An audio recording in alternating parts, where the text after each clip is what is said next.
Good evening, everyone. I'm happy to see all of you and to welcome you to the second episode of our All About Plastics series. Excuse me. This evening, I'm very happy to share that Laura Ludwig, the coordinator of the Marine Debris and Plastics Program at the Center for Coastal Studies, is joining us. Her discussion will focus on the impacts, removal, and repurposing of plastic marine debris that's been found on the shorelines and under the water.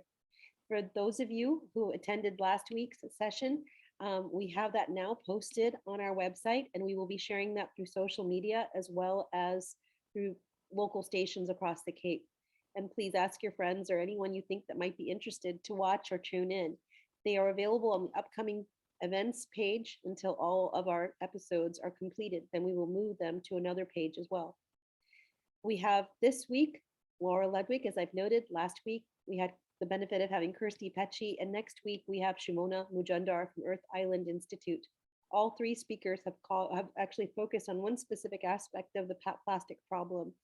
It's a very strange situation that, in spite of all the information being around and available to people, that how many people are not really aware of the issues and how they directly affect us, and how much of this issue has been limited to recycling, which now is becoming much, much more understood as not being a solution, but being maybe a temporary salve at best. But to the extent that people have made a synonym out of recycling and sorting, the challenge is now there to re-educate people that just because you sort your trash does not necessarily mean that you've limited the footprint of your trash. So without any further ado, let me go ahead and give the screen, if I can say, to Laura. Thank you so much for joining us, Laura. We really appreciate this. Well, thank you, Madhavi. This is a real pleasure for me to be here. I just took a cough drop. I have a little cough. Hopefully that won't bother too many of you. But I did want to just let you know that I might be clearing my throat now and then. I appreciate the opportunity to be with you all here tonight, and I'm looking forward to sharing a little bit of my program with you. Tonight's presentation is all about plastic, and it's part of a series, but my focus is going to be plastic in the context of the ocean. Cape Cod is an incredible place. It's a beautiful place, and it is completely surrounded by the ocean. Even the canal is saltwater. It is subject to wind and rain and storms and hurricanes and floods and tourism and transportation and a lot of inputs that contribute to the issue of marine debris, all of which I just listed and more. The Center for Coastal Studies, where I work, does a lot with the ocean. My program specifically focuses on marine debris and plastics. Marine debris has become sort of an understood term, and it basically means trash in the ocean. But my specific focus is on plastic trash. Anything that's man-made is considered marine debris if it's in the ocean, even if it's wood, whether it's pressure treated or not, or fabric or other things. But my real concern that I focused on for about 15 years is plastics in the ocean. We have a number of different components to this program that I run here at the center. Primarily, we do a lot of cleanups in and on and around the ocean. We have a beach brigade of volunteers where we conduct many cleanups during the year on various beaches. We also do a lot of debris data collection on the debris that we find on the beaches. We look at how to repurpose things. I call that the end of life fishing gear program, where we are trying to give new life to fishing gear that might otherwise be at the end of its life as a fishing tool. And then I do a ghost gear removal pretty much annually here in Cape Cod Bay. I'm going to talk a little bit about all of these, but first I'd like to start with the cleanups. Cleanups are pretty tricky. Number one, you have to clean it up first. You go out to the beach, you make your way out through snow or ice or rain or sun sometimes, which is nice, or wind, lots of wind here on the Cape. And you basically pick up what you find. We prescribe the hours that we do this so that we can get a handle on what kind of effort that is for us to make those, to collect the debris. But mostly we have fun. And I have a great group of volunteers called the Beach Brigade. We pick up everything. We pick up the largest material that can be handled by a human being, some of which is depicted there on the right with my friend Anthony Daly, who is a shell fisherman from Dennis. And we pick up the small things that are actually almost much harder to pick up than the large, heavy things. Picking up discrete balls of polystyrene foam that have broken off of a float is not for the faint of heart. We then dump it all out on a table. We dump it out on long tables, short tables, tables that don't have legs, such as the ground, or possibly even on a couch or a chair, depending on what we're working with. But mostly our debris tends to take up a lot of space. So we use a large area. It's been tricky the past couple of years to do this because we've had to limit the number of people that we can work with indoors due to COVID constraints, but we're freeing up a little bit now that the weather's warmer and we can work outside. We essentially sort and count everything. And I'm reflecting on what Madhavi just mentioned in terms of the distinction between sorting and recycling. I'm basically going to be displaying that for you here. Many of the things you might see on the photos here can be recycled, but most are never recycled. When we do the sorting, we count it all up. And it takes a lot of people to do this, and I could never do this by myself. And I'm grateful for the hundreds of people that have worked with me over the years to collect and collate and document the debris. Once it's all sorted, it can look like a lot of stuff. That picture, which is actually 3 photos sort of overlaid on each other here. The image that you see is all from one cleanup. It's a 4-day cleanup, I'll grant you, and it's a very serious cleanup on the outer shore of Cape Cod, full days, but it's all there. And we do this annually, and we remove every single bit of debris that we can, which is pretty much everything we find over those 4 days every year. It happens every fall. This was started by my friend Anthony, but it also has taken on a new life because I brought to it the fierce Beach Brigade at the Center for Coastal Studies, and we've had some great groups.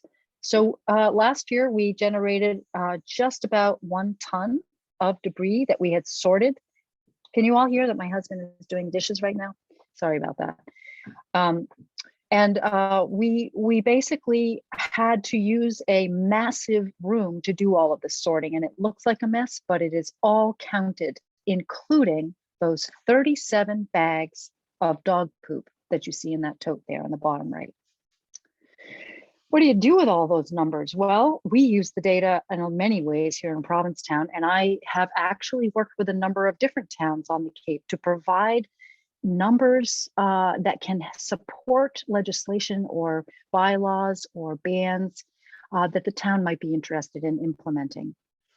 So you can see a list here of the various initiatives that have taken place here in Provincetown over the years. And every single one of them, starting in 2012, was something that I was involved with at some fashion because that's when my program began.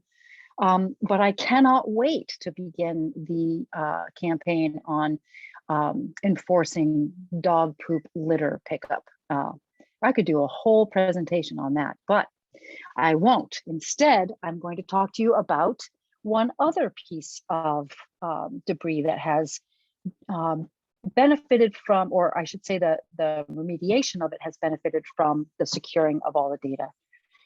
This was a mystery to us when it first started showing up, and it is something that we have not stopped finding since we started. I was through a little bit of surfing around and searching and interviewing people, was able to ascertain that this is explosive shock tubing from a project that took place in Boston Harbor starting in June of June of 2021 through January of 2022. And it's made from low density polyethylene plastic. It's an inert plastic. It can't harm a human if they pick it up. There's nothing explosive about it by the time we find it. But it took us a while to figure out what it was. And now we are working on trying to figure out what we can do about it. So I learned about shock tube deployment, which is something that is used in every blasting project at the through the Army Corps of Engineers. And in discussion with the Army Corps of Engineers, we learned that approximately, it's estimated that approximately 20,000 feet may have escaped their containment systems. They deployed over 3 million feet. So it's not a very large amount that has escaped based on those numbers, but we are finding it everywhere. And guess what? There are documented situations where this material has been found in the stomachs of pelagic birds. These are the kinds of things that can create a little bit of a frustration when you can see the actual source of a type of pollution and know that it has deleterious impacts on wildlife or habitat. It's frustrating to not be able to do anything about it. So I'm very grateful that the Army Corps of Engineers is working with me to try to prevent this from happening in the future. There are lots of other impacts to birds from plastic items in the marine environment. And I just recently finished working with a group of regional collaborators here in New England, from Maine all the way to basically Cape Cod, with the US Fish and Wildlife Service, where we were basically trying to understand what was available for information about the impacts to birds of plastic on their habitat or on their ecology. And then also, what were some steps that could be taken to mitigate those impacts? And it was an excellent exercise working with folks from Maine, New Hampshire, Rhode Island, New York. And we did just issue a report, which, as you can see from the date on this slide here, was just announced in a broad press release. So lots of folks will be able to get a hold of this report and take a look at it. Sorry, impacts to wildlife of fishing gear are not well documented when it comes to birds, but we did get a number of extremely telling photographs gathered together for this report, and I'm sharing some of them with you here. The one on the right is a semi-famous photographer that some of you may know. Well, that's actually a snowy owl. That's not the photographer, but it was taken by the photographer, Peter Troll, who is an excellent bird photographer who captured this image of a snowy owl on Cape Cod with a broken lobster trap in the foreground. On the bottom left is an entangled bird. I'm not sure what kind of bird that was found on the beach in Eastham by my friend Horatio Potter. And I do not know the photographer for the storm petrel. I think that's what that is, that's caught in the lobster trap. But as you can see, fishing gear and twine create havoc for birds. This is the breakwater in Provincetown Harbor, with a derelict fishing net that was strewn across it, which prompted myself and Lisa Setti, my colleague at the Center for Coastal Studies, to begin an annual cleanup of the breakwater. The picture on the left shows, I think you can see a bird's foot here. This poor bird perished in this monofilament, and I found it on the beach in the rack line with some podium. So that's one thing that has been pretty frustrating, was to find the impacts of debris, certain types of debris on birds in this area. But we collect data not only about that, but we also are collecting data on ghost gear that's under the water. That's sort of the program that brought me to the center. I brought this project with me from Maine. We work with commercial lobstermen to clean up the ocean. And we're very lucky here at the Center for Coastal Studies to have an excellent marine fisheries science program, as well as a marine geology program with amazing equipment to help us with this ghost gear extraction. This is the Miss Lily from Provincetown, working in Provincetown Harbor to remove debris that they're finding on on the ocean floor. Since 2013, when I began this removal project, we have side scan sonar surveyed over 800 transects, and probably that's over 1,000 now after this year. That's over 30 miles looking at, at the bottom of the ocean to identify where the targets are for removal. We've removed over 1,400 traps and tons of junk, nets, rope, cable, buoys, monofilament, garden hose, chairs, anything you can think of, sailboat parts, anything that you might can just close your eyes and imagine at the bottom of the sea, we've hauled it out. I've worked with over 40 commercial fishermen, including ground fishermen, scallopers, shell fishermen, and lobstermen. And all of the gear is either, if it's in good shape, returned to its owner with the help of the law enforcement, the environmental police, or we upcycle, recycle, or last case scenario is to incinerate. Excuse me. And excuse me, the incineration is at the waste to energy plant, which is where basically all of the solid waste goes on Cape Cod for the most part. We do transects with the side scan sonar, as I mentioned, which helps us identify potential targets, which you can see in these sort of brown images. And Cape Cod Bay is it's kind of a cute little bay, but it's also awfully big when it comes to side scan sonar. And we can only afford a certain number of side scan sonar areas each year, and you can see some of them depicted there. But we focus on areas that have been referred to us by the commercial fishermen as likely areas for the removal. We went out today, in fact. This project is in full swing right now, and it took me a while to put this presentation together because I've been pretty busy doing this. These are just a few images from today's haul. 2 boats went out today. The Resolve that you see there out of Sandwich with Rob Martin as the captain. And there's some debris on the pier, on the float there that he had just grappled up, along with that shrunken buoy covered in, I believe those are anemones. Maybe someone can correct me if I'm wrong. I'm not a biologist. And then on the right, we have a stack of derelict traps that were removed from Long Point area, along with a big pile of rope and net next to it here in Provincetown. Every single thing we haul off the bottom, we document. Every time the grapple goes overboard, we write down the location, the depth, and all of the other items that you see here. This data is super, super important for lots of reasons. A, it's a time series over time where you can really compare a trend, numbers to look at a trend. And B, because it's, you never know what you're gonna need. Do you need information about whether the trap tags were this year or last year? Do you need information about whether the escape panels worked? All of these things are captured by this data sheet that I've developed over years with my collaborating scientists. And really it's helped a lot of the managers to understand, fisheries managers to understand, you know, what the issues may be with the design of the trap or the deployment of the gear or the damages that this type of gear can have on the living bycatch. Some of the data is reflected here. The totals of our previous 1, 2, 3, 4, 5, 6 years are depicted there.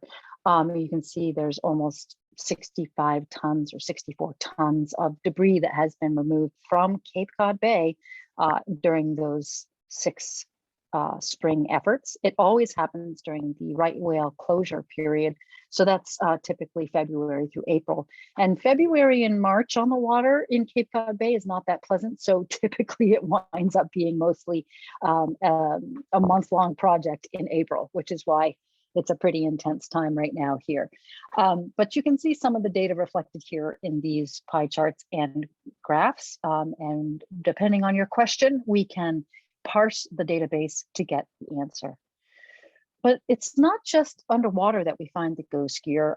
As I mentioned earlier, the breakwater here in Provincetown is a filter of sorts of fishing gear.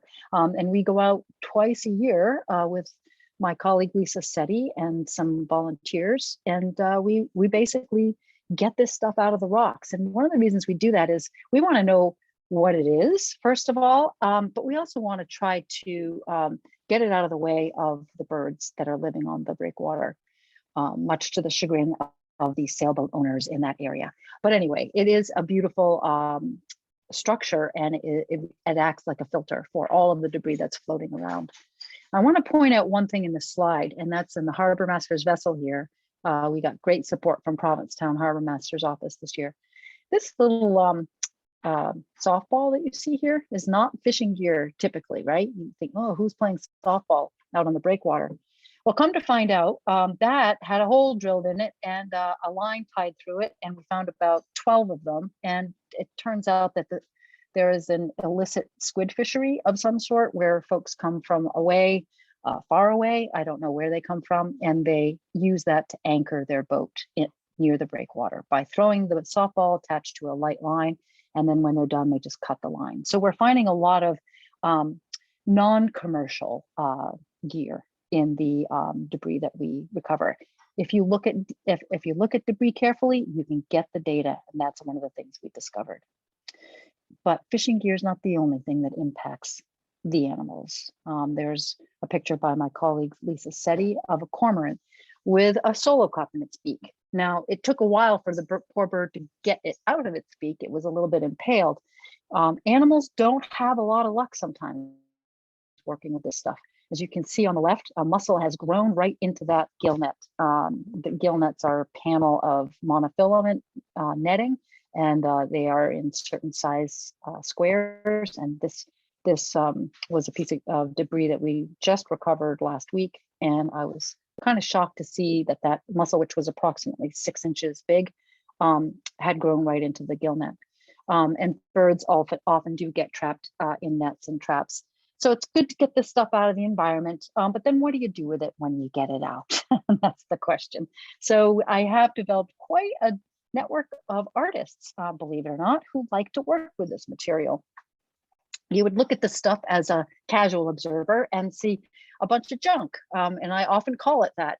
It is not something that you want to handle. It's very tricky. You can get cut very easily. You can get your feet caught in it. You don't want to be anywhere near it if it's going overboard, because it's very dangerous, even in the act of fishing, but certainly in the act of trying to remove it from the bottom of the ocean. All of the pictures you see here were from the past week here in Provincetown of items that we hauled off of the ocean floor in depths between 30 and 100 feet or so. Most of this was off of Long Point or the Pamet in Truro. And so we're basically very excited to report that there are amazing people out there who do good stuff with this. These are nets that were on the left by Annie Lewandowski that were recovered from the ocean, as well as retrieved from a fisherman who was retiring his gear, their gear, I should say. This was from a lot of the gear on the left that's depicted was from the Eldridge family in Chatham, and they are weir fishermen.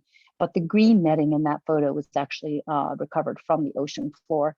But basically, this is hard to get rid of for fishermen. It's very expensive to pay for disposal, and there's not a lot of options other than my program and a couple of others, where fishermen can safely and responsibly take their gear without paying an arm and a leg. Now, that's not to say they shouldn't pay an arm and a leg, and it is the responsible thing to do to dispose of it. But even when they do that, even when I do that, it's very difficult for the actual disposal vendor to deal with this stuff. So I love giving it to artists. They give it new life, they repurpose it, and they make it last longer than it would otherwise and keep it out of the waste stream. The artist on the right, Pamela Moulton, is from Maine, and she used net in the most creative ways. These are exhibits that were in the past 6 months. The one on the left was at Massachusetts Museum of Contemporary Art in Western Mass, and the one on the right was in Arizona. Other things can be made from this stuff in a much smaller format. I have many artists that work with the scraps that we find on our beach cleanups. 3 of them are shown here: Jean Ledoux, Clinton Van Gemert, and Cindy Pease Rowe. All of them are from different places. Clinton's from Pittsburgh, Cindy's on Long Island, and Jean is here in Provincetown. And they just do wonderful things with this stuff. Orly Ganger's how I got started. That's me in the photo next to her sculpture that she put in Manhattan in 2012. And she hired me basically to collect, I believe, approximately 300,000 pounds of retired lobster rope, which she then wove into these runners and then stacked them on top of each other and created massive, massive walls out of rope, which were painted. So that's all rope from the lobster fishery, and it's a direct output of the mandate to remove float rope from the ground lines to protect whales from entanglement. Jen Stone is an artist in Harwich area, and she works with any kind of debris I can get for her when she's in the need for it. And that particular rabbit right there was made from some long line. And then Scott Kudek is in Florida, and those are fly swatters.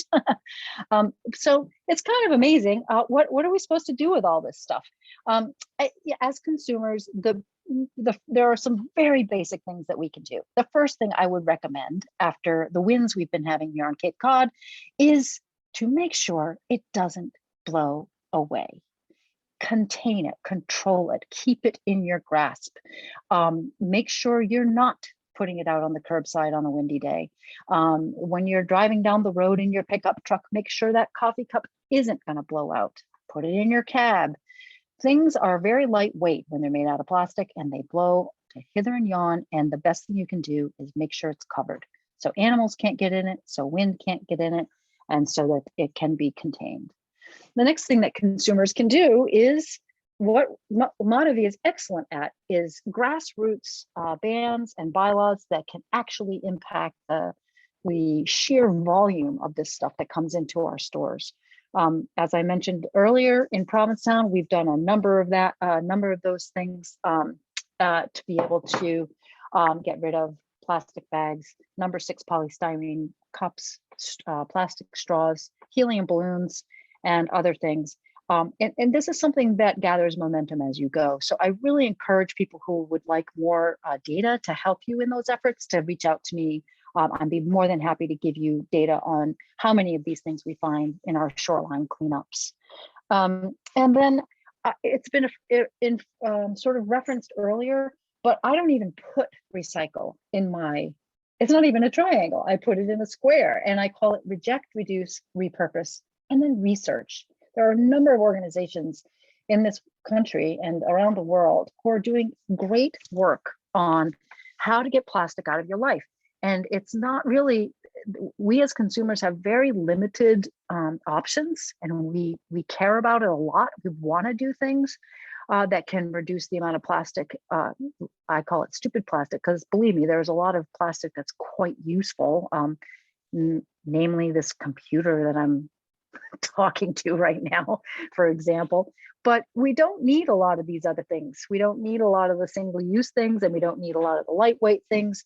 And we can make different choices. So I encourage you to do some research, to reject whatever you can after doing your research, reduce it when you can't reject it outright, and then try to repurpose it when you're done. I need to give credit where credit is due. All the work I do is funded by federal funding, or by private donations, or from in-kind contributions from many, many partners. And I couldn't do it without all of that.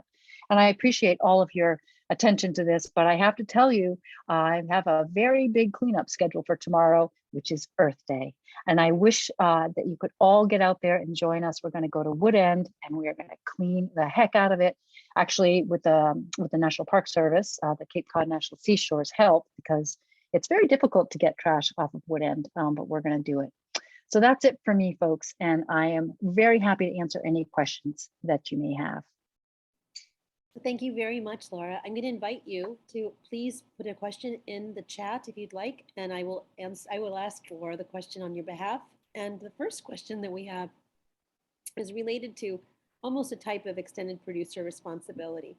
What they're asking is, when you find this plastic and you're able to identify the brand, why don't you send it back to the manufacturer so that they can potentially see the harm that their products do to the environment? Hey, that's a great question. And actually, with a half an hour, it's hard to cover all the bases, but there is an excellent organization that's called Break Free from Plastic. And they do, or sorry, the Plastic Pollution Coalition, and they have created a brand audit, which is exactly what that question is asking about. And we have done that here at the Center for Coastal Studies. Basically, what you're doing is you're looking at the wrappers of everything, and you can identify that readily. I mean, it's amazing how many granola wrappers we find on our beach cleanups and Cape Cod chip bags, for example. This is something that by itself doesn't have a lot of impact. Like, it wouldn't be very effective for me to call someone up and say, hey, your bags were found on the beach, can you do something different? But what can be effective and what is effective is my data can be, our data can all be coalesced into a larger database so that the impact of that number is much greater. And you will see, you may not even notice it, right? But it's happening that many consumer products are being put in non-plastic containers, without containers altogether, or with partially recycled material containers, because that impact is being directly connected to the data, and we are able to say that those things have impacts, and it's important for the company to change their ways. Coca-Cola recently, which is one of the largest polluters on the planet, by the way, but they did recently just say that they are planning to, as a result of the data, convert many of their distribution plants to glass bottles. You might pay a little more, you might pay a deposit,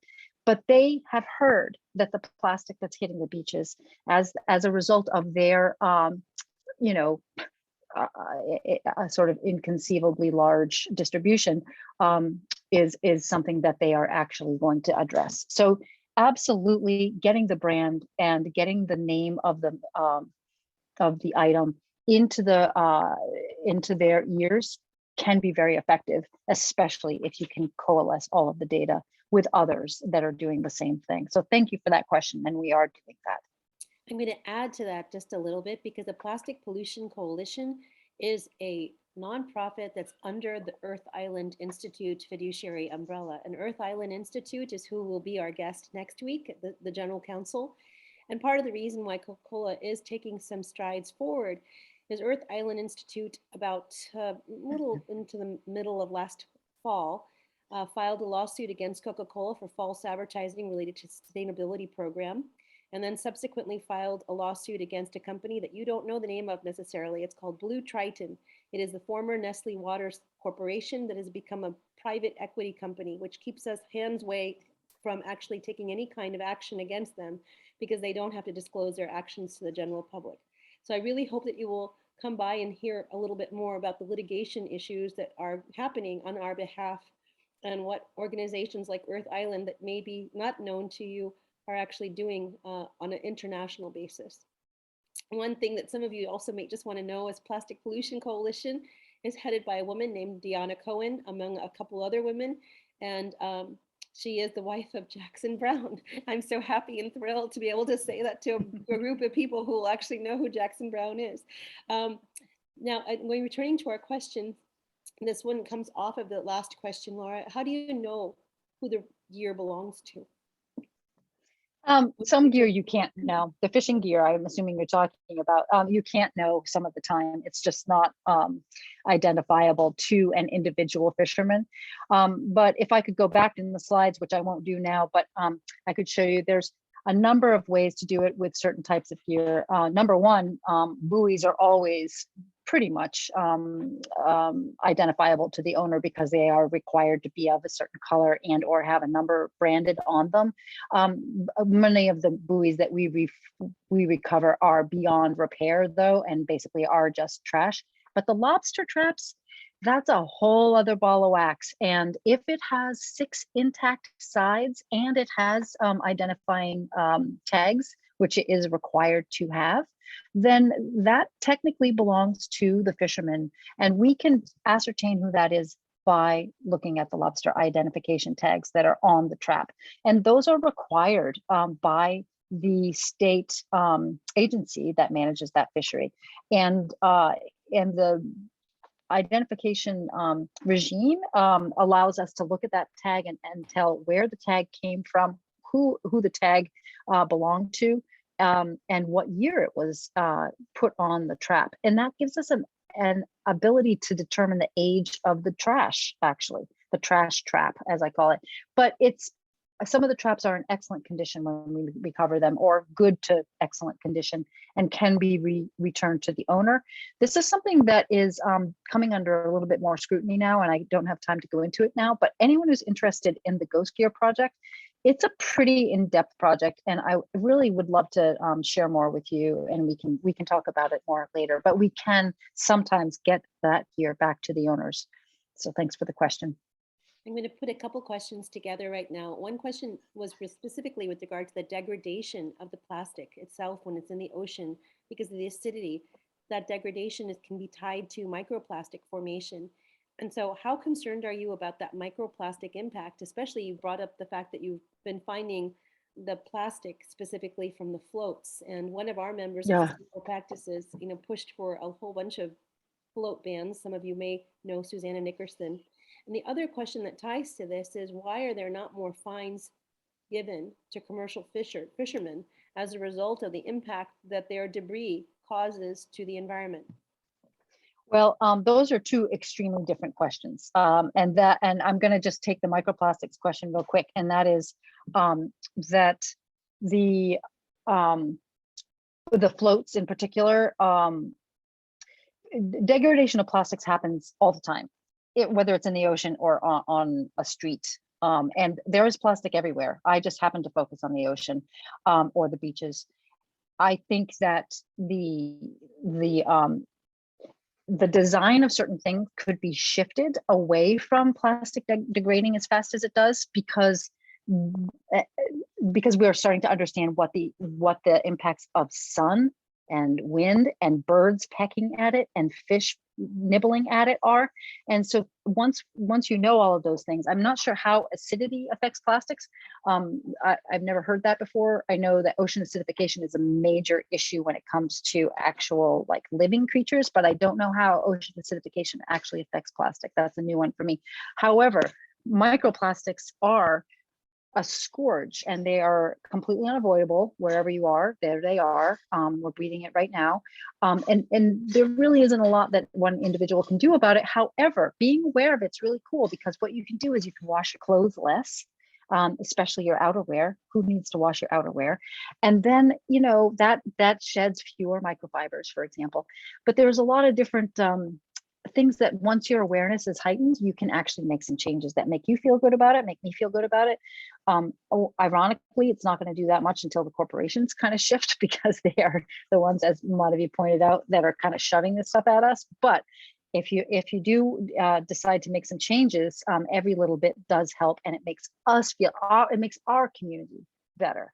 So I encourage you to do that for that reason alone. As far as putting fines on fishermen for losing their gear, I would like to put fines on people who leave their dog bags on the beach. I would like to put fines on people whose masks are on the sidewalks. I would like to put fines on people who let their plastic bags blow into the trees, and I would like to put fines on people who let their balloons go.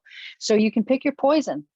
Fishing gear is a major contributor to plastic in the ocean. However, it is not the largest. Land-based trash is the largest contributor of plastic in the ocean. And we just happen to have a lot of fishing around here, and it happens to be my focus because it is big, and I like to get things out of the ocean when it's big. It's a lot easier than trying to get it off the beach or out of the benthic environment or out of the water column when it's small. So getting big stuff out of the ocean prevents little stuff from getting there. So I see, Madhavi, I just figured out how you tied that into microplastics. So that was great. Great question. Thank you.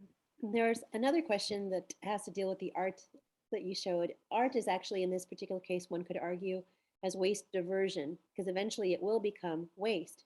So what happens after that art is displayed and it comes to its end of its use life? That's a good question, and it's something I struggle with. However, I will say that of all the rope that I've given Orly Ganger, 300,000 pounds, it's all still where it was. she's made some sculptures that have been really, really permanent. This is over 10 years. This stuff is, we're building houses out of plastic. Your vinyl siding is plastic. And I think it's a very difficult thing. Windmills are plastic. It isn't easy to get rid of this stuff on a large scale. But if you can delay the time that you have it, that it takes to put it in the disposal bin, then you're getting more life out of it. The other piece of that is that you can repurpose things even after they've been repurposed. I guess that means you can repurpose them. And that does happen in the art community all the time. So I think Susanna Nickerson on your board is an excellent exhibition of that. She's got some incredible trash exhibits that she doesn't throw away, she repurposes them or reformats them. Artists are, in my opinion, one of the most important players in this equation, because they're the creative ones. I guess we could all be creative, but they're the ones taking the time to be creative about it. And I have yet to really see a bulk disposal of art materials as a result of using stuff that's been off the beach. So it just depends on the situation, but in many ways, it is such an indestructible material. If it's treated properly, plastic can last forever, which is why my wedding ring is actually silicone, because it's going to last forever. Another question is related to the commonality of plastic pollution. So specifically on Cape Cod Bay, how similar is that plastic debris that's being picked up to what we see in the ocean gyres? Well, I don't know what you mean by what we see in the ocean gyres. Ocean gyre, there's a gyre everywhere.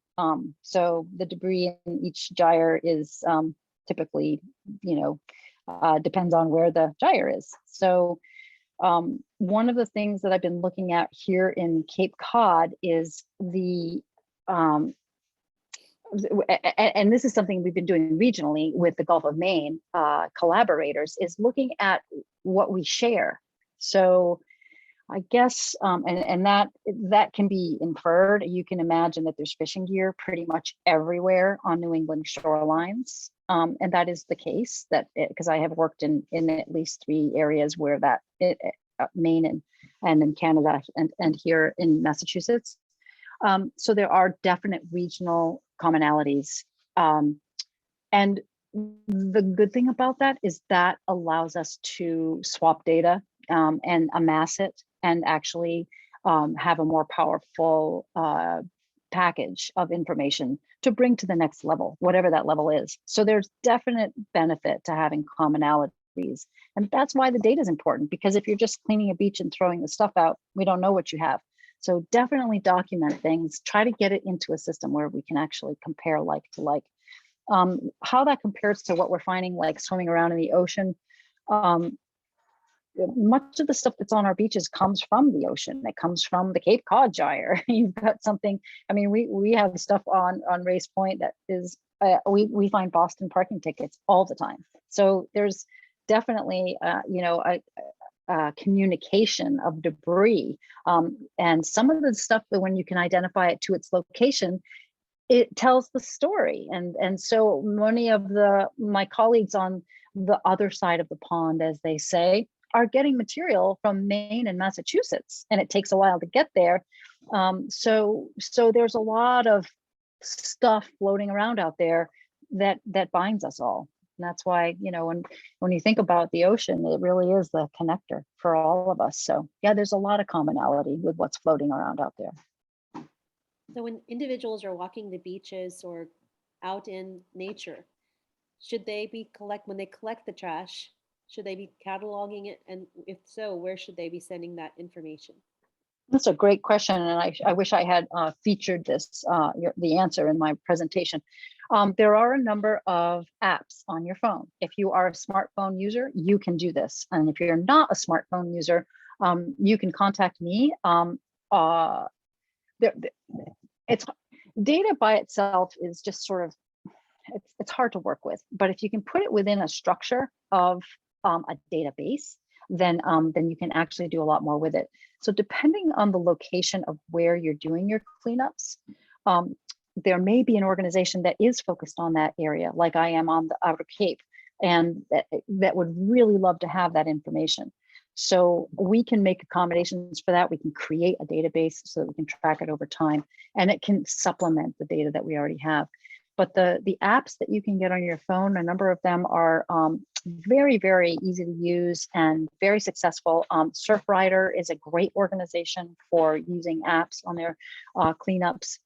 There's something called the Clean Swell app, which is an excellent way of documenting the debris that you find, regardless of where you find it.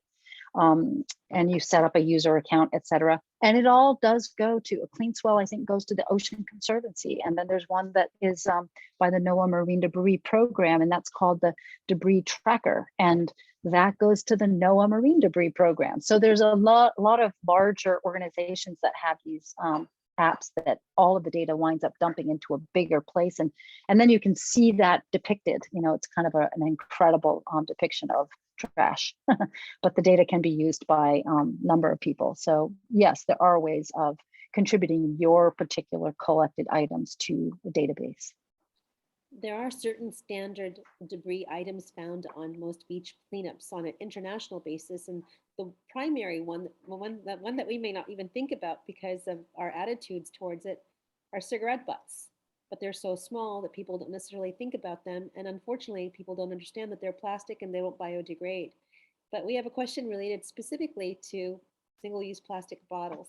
Do you have any data on the amount of single-use plastic bottles that you collect? And of course, that is our own campaign here at Sustainable Practices. We do. And we've seen a difference. I will tell you that right now. And we've definitely also seen a difference in the number of plastic bags that we find on the outer Cape beaches. Yes, so the single-use plastic water bottle ban Cape wide, I believe, has made a difference already just in the numbers that we're finding. The problem is, though, that plastic persists in a marine environment for the most part. So we don't know the age of these things that we find. Sometimes we find things after a cliff falls into the, down, on the outer shore, how all those cliffs are eroding. We're finding plastics that are 40 and 30 and 20 years old. It's sometimes it's easy to tell because you can see the label, but other times it's just the bottle itself. And it's very difficult to age a lot of this stuff. But we do have that data over the past 10 years, and we will continue to collect that on the Outer Cape. So thanks for the question. One item I'd just like to share is that what's on the floor of the ocean can only be estimated, and the estimates are that they're anywhere between 10 to 100 times the amount of plastic debris that you find on the surface or through beach cleanups that may be already on the floor of the ocean, which makes it almost impossible to get and clean out. Now, we had a comment also made specifically based on a report that came out from Beyond Plastics, and that was that the plastics industry, while we're all focusing on energy production and the reduction of greenhouse gas emissions based on energy, plastics industry, because it is a petroleum-based industry, has continued to grow and create emissions that are adverse to our life, period. So right now, our energy production in the United States is 20% coal-based. The expectation is that the emissions related to plastics will equal that within the next 8 years. That tells you the plastic footprint is increasing dramatically. And from that perspective, is there any final takeaway that you would like people to think about or maybe put into practice on our vulnerable environment here on the Cape? Well, the links between the petroleum industry and climate change are very well established, and it requires a whole lot more time than this to kind of connect all those dots. But I will say that if the plastic industry were a country, I recently heard that it would be the 4th largest emitter of greenhouse gases of any of the planet's countries. So you can just put that right behind, I'm sure, the US and China and I don't know, India maybe, I don't know. The takeaway that I would send you home with is that we try to do a lot ourselves, and we're going to try to do a lot tomorrow ourselves to try to clean up what we find, and it is a good thing to do, and I encourage people to do that. But more than that, there's a real important disconnect, and that is that um, we are powerful with our wallets. We need to basically put our money where our mouth is, and I don't mean just skipping the straw and buying things in glass instead of plastic, but I mean divesting, and I mean steering your efforts toward legislative changes, and that takes, it does take money, it takes sacrifice, it takes compromise. It's not for everyone, but there are a lot of things that can happen. And Madhavi's organization is fantastic at informing people about this stuff. So I encourage you to tune into that, the sustainable practices. But personally, what can you do? I've made sure that none of my money, and I don't have very much because I work for a nonprofit, mind you, and I always have and I always will, but none of it is in petroleum industry. I will not take a penny from Alcoa. I'm not Alcoa. I don't even know the names of the American Chemistry Council, because Exxon and Mobil and all of those gas companies and oil companies, they're making a lot of people a lot of money, and that's where it's going to hurt. And that's the only thing you can say, really. It's not going to hurt if you don't buy a single-use water bottle, but it might hurt if you divest your $1 million from them. So good luck with that. Well, I'd like to thank you very much for coming, and just if I could make a couple of comments. First of all, we will be having our last episode of the All About Plastic series next Thursday with Shimona Mujumdar, the General Counsel for Earth Island Institute. And I believe it'll be very enlightening because these are topics that we don't really see necessarily in the news, but they're the behind the scenes things that make the difference in the way that regulations come into be. The other thing I'd like to also encourage you is typically when we have these forums, we speak to people who are already interested in these topics. So it's not that we're necessarily educating you, but reaffirming things that you already have known. If you could please share this or share the topics that we provide with sustainable practices, as well as other organizations on the Cape looking to actually create change. Maybe we can start to integrate those people that are just sitting on the sidelines waiting into actually taking some action, because we need more people, we need more bodies in the room. 2 votes can make a tremendous difference, as I did at MASHP last year. So with this, I'd like to say thank you so much, Laura, and everyone else. Please look for the recording on our website a little later this week. Have a wonderful day. Thank you. Happy Earth Day, everybody.